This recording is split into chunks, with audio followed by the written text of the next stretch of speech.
Bilang isang mamamayan na naghahanap ng magagandang motorsiklo dito sa bansa, ay nakakapanabik o nakaka-excite na dumating ang mga motorsiklo, lalo pat galing ito sa kilalang Japanese brand. Ang mga motorsiklo ng Japanese brand na Yamaha na nauna nang inilabas sa karatig bansa natin sa kontinenteng Asia na tiyak panigurado ay papatok dito sa ating bansa. Ang 5 motorsiklong scooter ng Yamaha na paniguradong magugustuhan ng kahit na sinong mamamayan ang tatalakayin natin sa video na ito, kasama na rin ang mga kabuang presyo nito.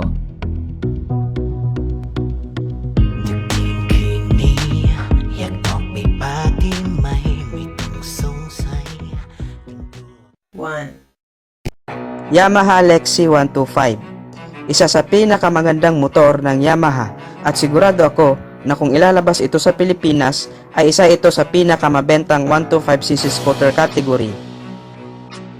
Ang Yamaha Lexi ay isa sa pinaka-inaabangan na 125cc scooter sa Pilipinas at nitong nakarang August 2021 ay may nilabas ang Yamaha Philippines, ang Yamaha Mio Gear 125 na halos magkapareho ang hitsura sa Yamaha Lexi 125. Kung mapapansin nga natin ay panay labas ng 125cc scooter ang Yamaha at masasabi natin na very unpredictable talaga ang Yamaha dahil kung tutuusin mas madami ang may gusto sa Yamaha Lexi kaysa sa Yamaha Mio Gear, pero instead na ilabas ang Yamaha Lexi ay Yamaha Mio Gear pa din, and we hope na sa taong ito ay may labas na ang ilang mga motor na inaasam-asam natin.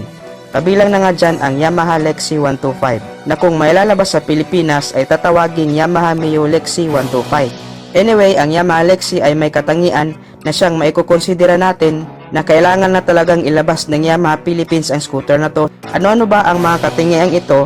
Yan ang pag-uusapan natin sa video na to. Sa forma ng motor na to ay siguradong mapapalingon ang sinumang madadaanan nito. Dahil bukod sa siksik ito sa features ay napaka-aggressive at elegante ang kanyang hitsura, lalong-lalo na ang kanyang front fairings. Ang kanyang decals ay pang premium ang datingan. Idagdag mo pa ang kanyang logo na naka 3D emblem na. Very elegant talaga tingnan. Very clean and rounded cuts. Overall physical looks ay masasabi natin panalong-panalo talaga ang motor na to. Ang kanyang headlight ay naka LED at meron itong parang blue na hugis na mas nakadagdag sa kanyang pagiging eleganteng tingnan. At good news na din kasi meron itong built-in hazard lamp for emergency. Anyway, naka halogen bulb type pala ang kanyang tail light. At kung mapapansin natin, ang disenyo ng kanyang manibela at meter panel ay meron itong kahawig sa NMAX. Kompleto din ang information na pinapakita sa kanyang digital instrument panel. At bukod pa doon ay meron na din itong built-in 12 volts charging port. Napaka-useful ang ganitong features, lalong-lalo na sa mga delivery riders. Dahil alam naman natin na kasama na ang cellphone sa pang-araw-araw na trabaho nila. Sumasabay na din talaga sa uso ang motor na to dahil very high-tech na talaga siya. Punta naman tayo sa kanyang makina. Ang motor na to ay naka single cylinder, 4-stroke, 4 valves, liquid-cooled, single overhead cam at naka VVA o variable valve actuation. So ito ang madalas na maririnig natin sa isang consumer. Dahil kadalasan sa atin mga Pinoy, sa mga ganitong kategorya ng scooter ay dapat talaga naka liquid-cooled na ang makina para ay long-lasting talaga at tuloy-tuloy sa biyahe.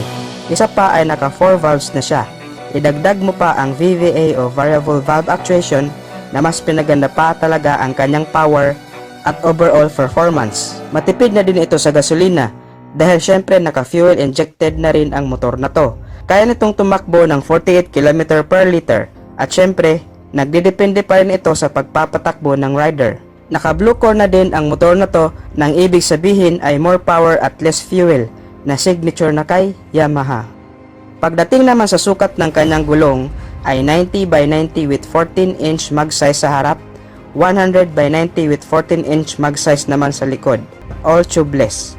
Braking system ay naka-disc brake sa harap at naka-drum brake naman sa likod. Pagdating naman sa kanyang suspension ay naka-telescopic fork sa harap at swing arm with shock absorber o dibaso naman sa likod. Well, ito rin ang kagandahan sa motor na to dahil naka-shock absorber na siya sa likod kahit naka 125cc engine displacement lang siya. Maganda ang features na to dahil kahit nasa malulubak na daanan ka ay smooth pa din ang pakiramdam mo dahil sa malakas ang absorption ng kanyang shock. At syempre ang pinakagusto ng mga Pinoy, ang flat floor footboard na very useful talaga dahil pwede itong paglagyan ng groceries at iba pang mga luggages. Meron din itong helmet hook at mini side pocket sa harapan. Equipped na rin ito ng stop and start system na kusang namamatay ang makina kapag nakahinto ng ilang segundo ang motor at kusa na rin itong umaandar kapag ipihit na ang silinyador. Siyempre, ang pinaka-purpose po nito ay para mas makatipid pa sa gas at bawas polusyon na rin. High-tech na din ang motor na to dahil naka-smart key na siya, less hassle na sa pagpapaandar ng motor. Meron naman itong 4.2 liters of fuel tank capacity. Ang kanyang underseat compartment naman ay 10 liters at unfortunately ay hindi pa kasya ang isang full face helmet. Punta naman tayo sa kanyang dimension. Meron itong 1135mm na taas, 1970mm na haba, 720mm na lapad, at ang kanyang seat height ay nasa 785mm. Ground clearance ay 133mm. Ang kanyang bigat naman ay 112 kilos. Sa bansang Indonesia ay meron itong SRP na 21,710,000 Indonesian rupiah at kung i-convert natin ito sa Philippine peso ay nasa 77,800 pesos. Ang price naman ng S version ay 24,700,000 Indonesian rupiah at kung i-convert natin ito sa Philippine peso ay nasa 88,800 pesos. Ang ABS version naman ay 27,310,000 Indonesian rupiah at kung i-convert natin ito sa Philippine peso ay nasa 97,900 pesos. Tinaguran itong The Little Aerox at nabibilang sa 125cc scooter category ng Yamaha. Meron itong karakter na wide flat floor footboard o gulay board na very useful talaga na paglagyan ng luggage. Anyway, ang pangalan pala ng scooter na to ay Yamaha Cygnus Gripus. Himayin natin kung ano-ano pa ang nasa scooter na to. Hindi natin may pagkakaila na sa Pilipinas ay nangunguna ang small displacement scooter na may gulay board. Bukod kasi sa mas mura ito, ay sobrang tipid pa sa gas at madaming pwedeng paglagyan ng luggage dahil meron itong spacious footboard. By the way, tinagurian pala itong The Baby Aerox dahil ang pormahan ng headlight o front fairings ay may hawig sa Yamaha Aerox 155. Meron itong exact 124 cubic centimeter engine displacement, 4-stroke single cylinder, single overhead cam with 4 valves, liquid cooled at fuel injected.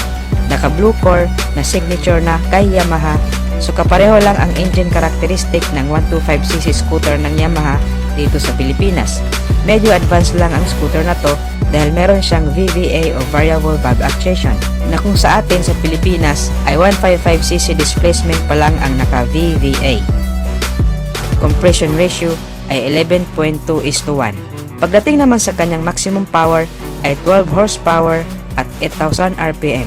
Maximum torque ay 11 Nm of peak torque at 6,000 RPM.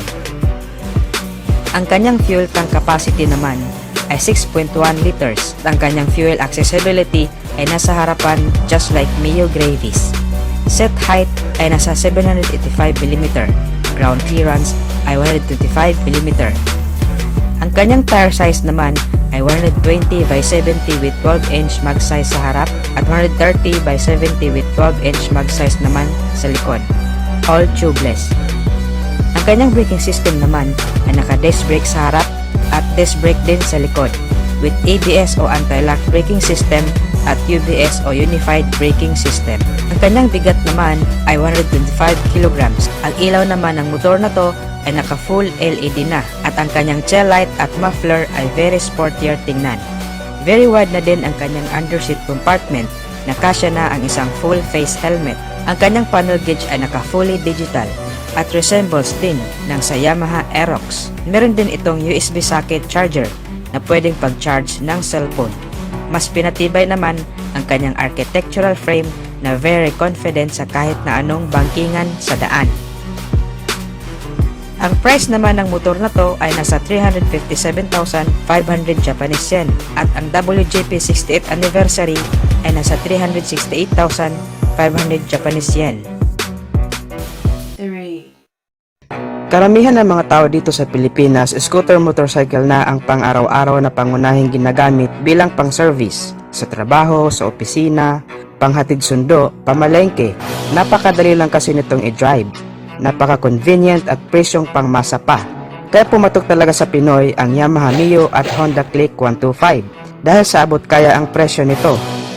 Kaya nga hindi masyado pumatok ang mga naglalakihang bersyon ng maxi scooter kagaya ng T-Max, Boardsman 650, Forza 750. Hindi nga rin kasi ito praktikal gamitin dahil bukod sa masyadong mahal ang kanyang price tag ay napakalaki din ng kanyang overall body size at medyo mahirap siya isingit-singit sa traffic.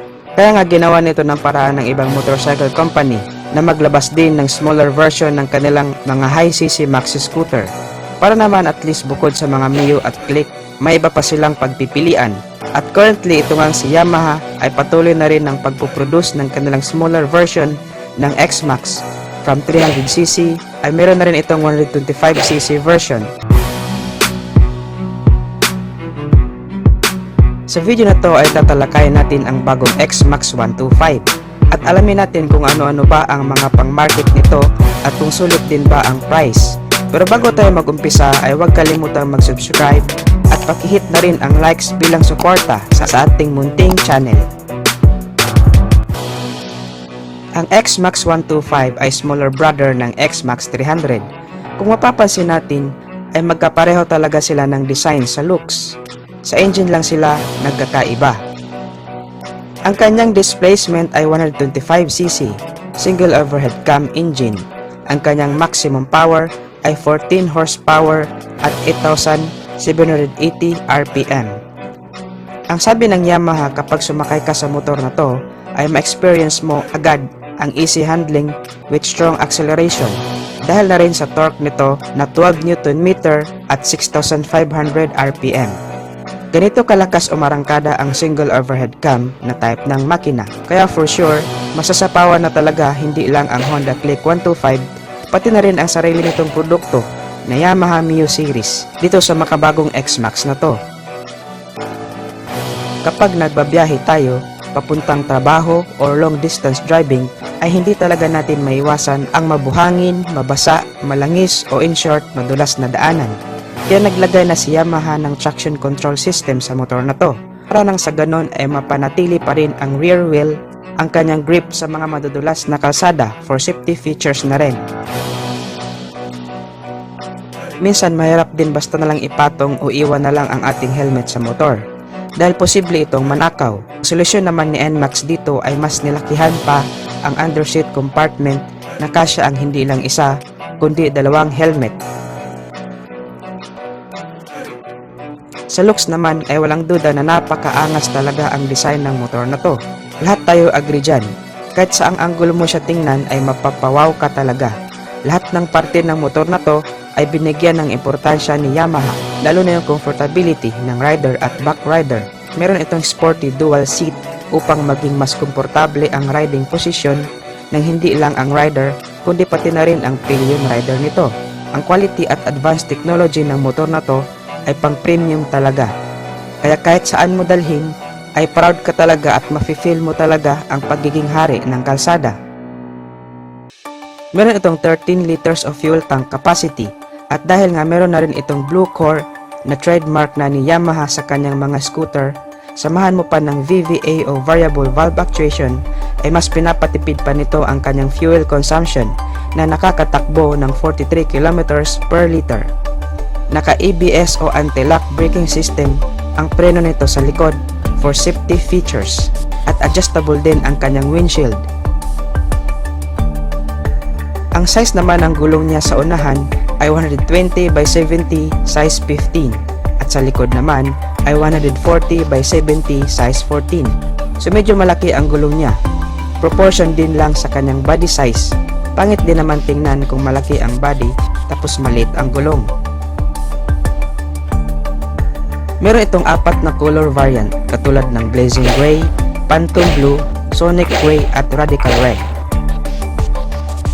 Ang kagandahan din nito ay pwede mong lagyan ng iba't ibang setup ang X-Max 125, lalo na kung gusto mo pa na talagang pagandahin ang forma nito. Pwede mo itong lagyan ng rear carrier bracket. O kung gusto mo naman ng mas lalong komportable ang backride mo, pwede mo rin itong lagyan ng passenger backrest. Pati ang windshield, pwede mo rin palitan ng mas maikli o mas mahaba. Overall performance ay masasabi ko talaga na okay ang scooter na to. Pati sa kanyang looks, technology at power ay wala akong masasabi. So sa price na lang talaga natin malalaman kung sulit pa talaga ang price ng motor na to. Actually, para sa isang 125cc category scooter ay masyadong overpowered na ang motor na to, pero syempre alam naman natin na mataas ang kredibilidad ng Yamaha. Kaya hindi pwede na ang isang motor na may magandang components ay bibigyan mo lang ng mababang price tag. Kung ididikit mo naman ang presyo nito sa Mio, ay baka maapektuhan ang sales ng Mio. Ang price ng X-Max 300 ay nagkakahalaga ng 249,000 pesos at ang NMAX 155 naman ay nagkakahalaga ng 120,000 pesos. So most probably naglalaro ito somewhere sa 100 or 105,000 pesos. Hindi rin pwede na itapat natin ang kanyang presyo kay NMAX sa kadahilan ng mas mataas pa din ang engine specs ng NMAX. Una sa lahat ay nagiging trend na nga ngayon ang scooter na naka-naked handlebar, particular sa mga small displacement scooter category. Hindi lang sa mga kapitbahay nating bansa, kundi pati mismo sa Pilipinas. Mas sporty kasi ang dating kapag naka-naked handlebar.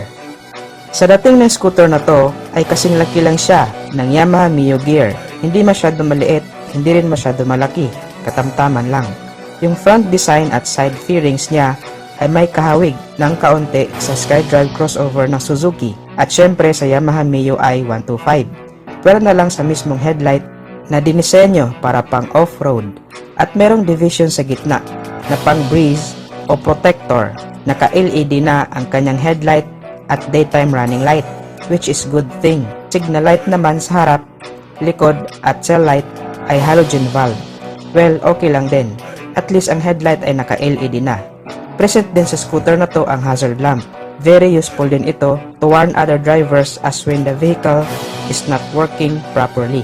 At of course, ang nagpapadagdag forma ng scooter na to ay ang kanyang sporty naked handlebar. Sa overall design ng scooter na to ay umaakma o bumabagay talaga sa kanyang naked handlebar na manibela. Ang kanyang digital panel naman ay naka-analog na pinapakita ang speed meter, signal light, indicator, high and low beam, fuel level, engine warning at eco indicator. Kung ang eco indicator ay umiilaw, it means na tumatakbo ang motor sa mas matipid na fuel consumption range. Meron din itong answer box system at nakatradisyonal na disusi with K-shutter. Very spacious din ang kanyang footboard o gulay board. Plus points din ito para sa atin mga Pinoy. At ang disenyo ng kanyang upuan ay pang adventure with the handle grip. Nakadagdag pogi points din sa sporty looks na scooter na to. At speaking of upuan, meron din itong wide underseat compartment na pwedeng paglagyan ng jacket, gloves at iba pang driving protective gear. Suspensions ay naka-telescopic fork sa harap at naka-swing type single shock with sub-tank naman sa likod. Bagay lang talaga pang rakrakan sa off-road. Meron din siyang sporty muffler. Braking system ay naka-disc brake sa harap at naka-drum brake naman sa likod. Tire size ay 80 by 80 sa harap at 100 by 70 naman sa likod with 14-inch mag size all tubeless. Punta naman tayo sa engine ng motor na to. Meron itong 125cc engine displacement, air-cooled, 4 strokes, single overhead cam, 2 valve at single cylinder. Ang kanyang maximum power ay 7.0 kW at 8,000 RPM. Maximum torque ay 9.6 Nm of peak torque at 5,500 RPM. Sa 125cc scooter category ay meron ding maibubuga ang motor na to. At syempre naka blue core at fuel injected na rin na ang ibig sabihin ay fuel efficient pa rin kahit sa higher performance at environmental friendly. Bago ko pala makalimutan, ang motor na to ay naka-diesel cylinder at forged piston na mas magaan ang cylinder body design, heat resistant at matibay. Starting system ay electric start at kick start. Ang kanyang timbang naman ay 98 kilograms, napakagaan lang. Set height ay 760 mm, kayang-kaya kahit 5 feet ka lang. Ground clearance ay 135 mm, fuel tank capacity ay nasa 4.2 liters. Hindi na rin masama sa isang 125cc scooter displacement.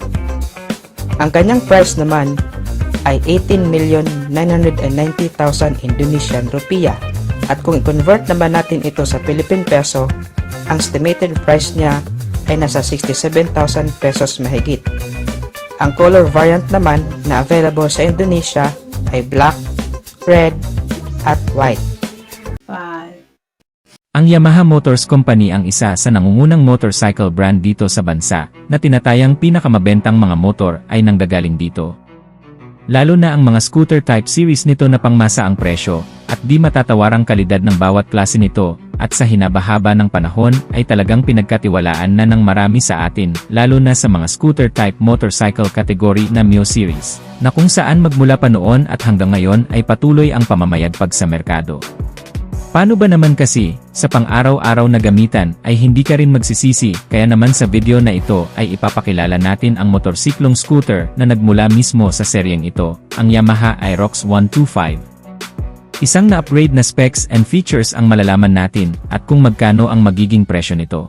Ang Yamaha Aerox ay isang perpektong obra ng Yamaha Motorcycle Company simula nang inilabas ito, ang motorsiklong scooter na nagdala ng pangalan ng kumpanya sa masa at nagpakilala ng mga katangian na iniayon sa makabagong henerasyon. At bago pa man sumikat ang ilang brands sa paggawa din ng mga motorsiklong gaya nito, ay una munang namayagpag itong Yamaha Aerox na may kauna-unahang modelo na inilabas noong 1997 sa pagkakaroon ng 50cc. Isa ito sa may pinakamabiling motorsiklong scooter sa kasaysayan noon.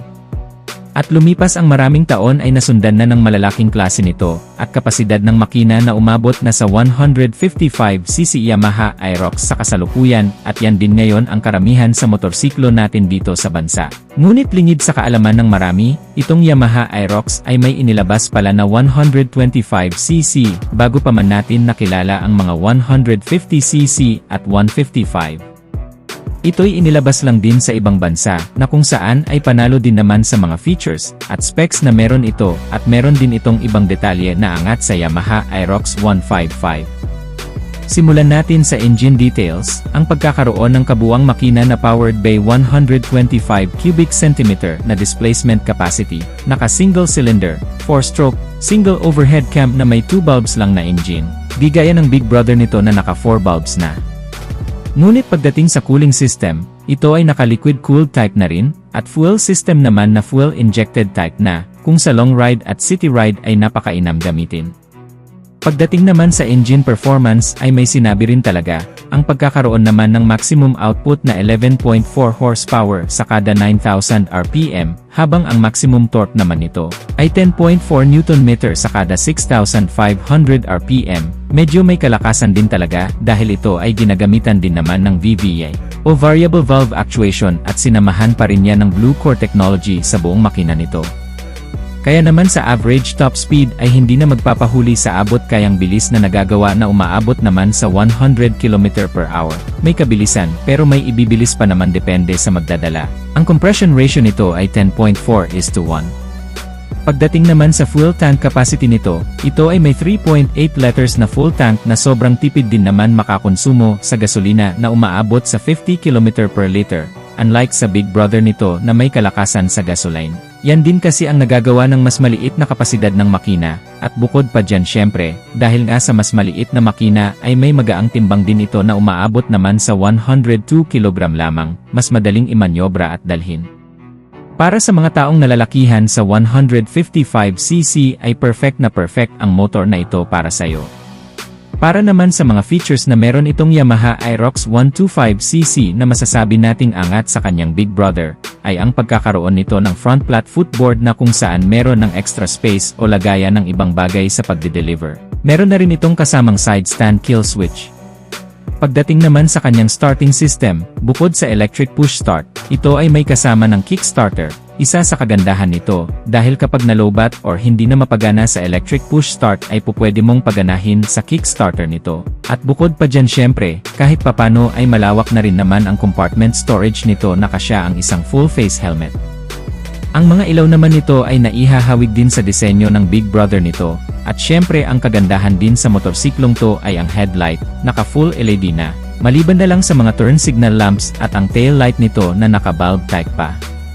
Pagdating naman sa instrument cluster nito, ito ay naka-analog type pa, Huli nga lang ng kaunti sa ibang modelo, pero kung titingnan naman ang front portion nito sa may handlebar ay napaka-sporty naman. Dahil sa ginamitan nito ng naked handlebar katulad ng sa Yamaha X-Ride 125. May lock na rin ang braking system nito na kung saan sa mga paahon na kalsada o parking ay hindi rin basta-basta andar o usog man, para naman sa mga sukat ng gulong nito sa harapan ay may kabuang size na 70x90R14. Habang ang rear tire size naman nito ay 100x70R14, pareho na itong naka-tubeless. Naka-alloy wheels na rin ang mags nito, at sa mga braking system naman sa harapan, ang brake nito ay naka-single disc brake, habang ang rear brake naman nito ay naka-drum brake type pa. Para naman sa chassis and suspension, sa front ay ginamitan ng telescopic fork, habang ang rear suspension naman nito ay naka-monoshock absorber na parang sa Honda Click na may single shock absorber lang din sa rear suspension na siguro ay dito rin itinapat ng Yamaha, ang Aerox 125cc. Sa kabuang sukat naman nito, pagdating sa kanyang seating height ay very compatible din naman sa height nating mga Pilipino na may kabuang sukat na 765mm. Ang ground clearance nito ay nasa 135mm naman, at ang kabuang presyo nito sa bansang Indonesia, ito ay nagkakahalaga ng mahigit sa 18 million rupees na kung i-convert natin sa Philippine peso, ito ay aabot lamang sa halagang 65,000 pesos. Napakamura kung tutuusin kumpara sa ibang motorcycle brand na may 125cc na motorsiklong scooter. Pero syempre, kapag dumating ito sa bansa, mas tataas pa ang presyo nito na siguro ay itatapat din sa presyo ng Honda Click 125 na 81,400 pesos. At kung pag-usapan naman ang availability nitong motorsiklong to, ay unang inilabas bago pa man ang Yamaha Inmax 155 at ang big brother nito na Yamaha Aerox 155cc nito sa merkado, at sa bansang Indonesia lamang din ito unang inilabas.